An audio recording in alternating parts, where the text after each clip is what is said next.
Working president Telangana प्रदेश Congress committee और रुकन assembly T जग्गारेड्डी ने ऐलान किया कि वो तलबा के मुस्तकबिल के तहफ़्फ़ुज़ के लिए कल 23 दिसंबर जुमेरात को दिन के 11 बजे तक 2 बजे बोर्ड ऑफ इंटरमीडिएट एजुकेशन के रूबरू इंटरमीडिएट साल अव्वल में नाकाम करार दिए गए तमाम तलबा को कामयाब करार देने का मुतालबा करते हुए धरना देंगे। आज मीडिया से बात करते हुए जग्गारेड्डी ने कहा कि उन्होंने वज़ीर आला के चंद्रशेखर राव को मकतूब रवाना करते हुए बताया है कि कोरोना लॉकडाउन के बाद तलबा की तालीम मुतासिर हुई है। ऐसे में हुकूमत की जिम्मेदारी थी कि वो तमाम तलबा को कामयाब करार देती।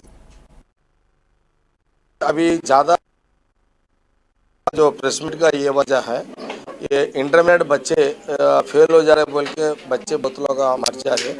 गए साल भी ज़्यादा 25 बच्चे मर गए। अभी भी बच्चे मर जा रहे स्टूडेंट्स।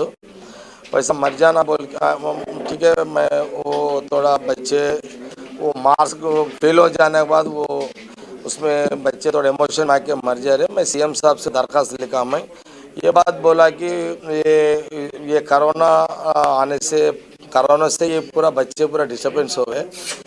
इसलिए अभी ज़्यादा पढ़ने के लिए, टीचिंग सुनने के लिए स्टूडेंट्स, टीचर्स थोड़ा बोलने के लिए, बच्चे जाके कॉलेजों में बैठने के लिए उतना जितना कोरोना आया वहाँ से थोड़ा पढ़ने का कम, टीचिंग क्लासेस कम हो गए। इसलिए बच्चे थोड़ा डिस्टर्बेंस में है।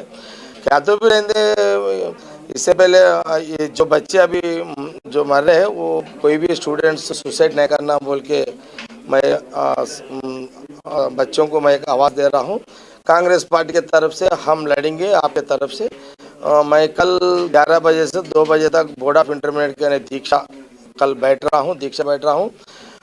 12 घंटे में अगर गवर्नमेंट जल्दी डिसीजन ले लेके केसीआर सबको इंटरमीडिएट बच्चों को पास करने के लिए एक जीवो इशू करो बोल कर मेरा दरख्वास्त है। ऑलरेडी लेटर भी भिजा दिया।